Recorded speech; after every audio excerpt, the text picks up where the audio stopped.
नमस्कार बच्चों। बेटा आज हम करेंगे कक्षा छठी का लेसन नंबर 15 गुरपर्व। इसके जो लेखक हैं डॉक्टर सुनील बहल हैं। उन्होंने अपनी दिनचर्या के बारे में इस लेसन में बताया है, पाठ में बताया है। मेरी दिनचर्या में रोज़ सुबह और शाम गुरुद्वारे जाना शामिल है। मैं बचपन से ही अपने परिवार के साथ गुरु दर्शन के लिए गुरुद्वारे माथा टेकने जाता हूँ। मुझे अपने अतीव आनंद शांति मिलती है। आज जब मैं गुरुद्वारे गया तो वहाँ पर गुरुद्वारा प्रबंधकों ने घोषणा की कि प्रत्येक वर्ष की तरह इस वर्ष भी कार्तिक मास की पूर्णिमा को सिख धर्म के संस्थापक गुरु नानक देव जी का प्रकाश पर्व मनाया जा रहा है। उन्होंने इस पर्व में अधिक से अधिक संख्या में लोगों को शामिल होने के लिए कहा। मैं तो गुरपर्व का नाम सुनते ही रोमांचित हो गया। मुझे तो साल भर से इस गुरपर्व का इंतज़ार रहता है। मैंने घर आकर अपने मित्रों को भी बताया कि कुछ दिन बाद ही गुरपर्व है। वे भी गुरपर्व का नाम सुनते ही उत्साहित हो गए। हम सभी ने इस गुरपर्व को इकट्ठे मिलकर मनाने का फैसला किया। अब ज्यों-ज्यों गुरपर्व का दिन नज़दीक आता गया त्यों-त्यों उसे मनाने का हमारा उत्साह बढ़ता गया। गुरुद्वारे में सभी श्रद्धालुओं में भी इसे मनाने का बहुत उत्साह था। गुरपर्व से कुछ दिन पहले ही गुरुद्वारा समिति द्वारा प्रभात फेरियों का आयोजन किया गया, जिसमें श्रद्धालु ढोलक और चिमटे बजाते हुए शब्द उच्चारण कर रहे थे। मैं भी रोज़ाना अपने परिवार व मित्रों के साथ इन प्रभात फेरियों में शामिल हुआ। गुरपर्व के अवसर पर सजावट के काम को तो बहुत महत्व दिया जाता है। गुरुद्वारों में तो पहले ही साफ सफाई कम नहीं होती, लेकिन गुरपर्व के अवसर पर उन्हें और भी सुंदर और आकर्षक बनाने की तैयारियां जोरों से लगी होती हैं। कोई फूलों की लड़ियां बना रहा था तो कोई फर्श सीढ़ियां चमका रहा था। बहुत से सेवादार गुरुद्वारे के आसपास की सड़क की सफाई कर रहे थे।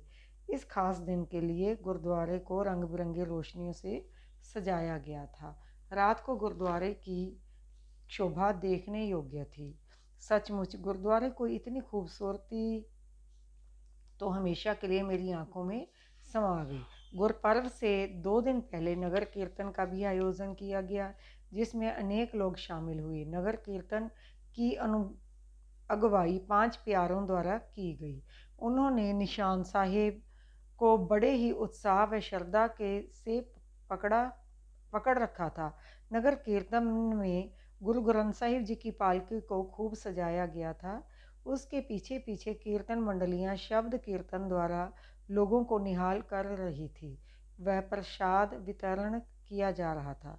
बैंड बाजे वाले भी वहां विभिन्न ध्वनियों को सजाते हुए चल रहे थे। नगर कीर्तन में गतका खेलते हुए भी अपनी वीरता और कला से लोगों को बरबस ही अपनी ओर आकर्षित कर रहे थे। उनका उत्साह तो देखते ही नहीं बनता था। ये नगर कीर्तन की शोभा और भी बढ़ा रहे थे। जहाँ जहाँ से नगर कीर्तन गुजरा था वहाँ थोड़ी थोड़ी दूरी पर श्रद्धालुओं द्वारा आम जनता के लिए चाय पानी चने कड़ाह आदि के लंगर लगाए गए। हमारे मोहल्ले के श्रद्धालुओं ने भी मिलकर बहुत सारा आटा चाय पत्ती और ढेर सारे घी का प्रबंध कर रखा था। एक श्रद्धालु ने गुप्त दान में 100 किलो दूध व 50 किलो चीनी लंगर हेतु भेजी थी। इस तरह बड़े ही चाव और स्नेह से नगर कीर्तन में लोगों को चाय पानी का लंगर व कड़ा प्रसाद वितरित किया गया। लोग गली मोहल्लों दुकानों घरों से निकलकर नगर कीर्तन में बड़ी श्रद्धा से शामिल हो रहे थे। इस तरह नगर कीर्तन विभिन्न स्थानों से होता हुआ गुरुद्वारा साहिब में जाकर संपन्न हुआ। गुरपर्व से 2 दिन पूर्व गुरुद्वारों में अखंड पाठ रखे गए और गुरपर्व वाले दिन इनके भोग डाले गए। रागी जत्थों द्वारा शब्द कीर्तन के माध्यम से संगत को गुरु चरणों से जोड़ा गया। इस अवसर पर गुरुद्वारों में सिखों के गौरवपूर्ण इतिहास, गुरुओं की अलौकिक वाणी से संबंधित धार्मिक साहित्य की प्रदर्शनी भी लगाई गई तथा साहित्य का निःशुल्क वितरण किया गया। गुरुद्वारे में ही बड़ी श्रद्धा व सुव्यवस्थित ढंग से गुरु का लंगर का अटूट वितरण किया गया, जिसमें छोटे बड़े अमीर गरीब एक साथ पंगत में बैठकर लंगर छक रहे थे। निसंदेह गुरपर्व वाले दिन गुरुद्वारे में सभी आनंद विभोर हो रहे थे। गुरपर्व वाले दिन रात को लोगों ने अपने घरों, दुकानों आदि में दीपमाला की तथा पटाखे चलाए। गुरुद्वारे में दीवान सजाए गए, उनमें दूर दूर से रागी जत्थे गुरबाणी का कीर्तन करते रहे। सचमुच गुरपर्व की महिमा अपरंपार है। मैंने अपने परिवार व मित्रों के साथ इस गुरपर्व पर खूब आनंद उठाया। मुझे अगले गुरपर्व का फिर इंतज़ार रहेगा।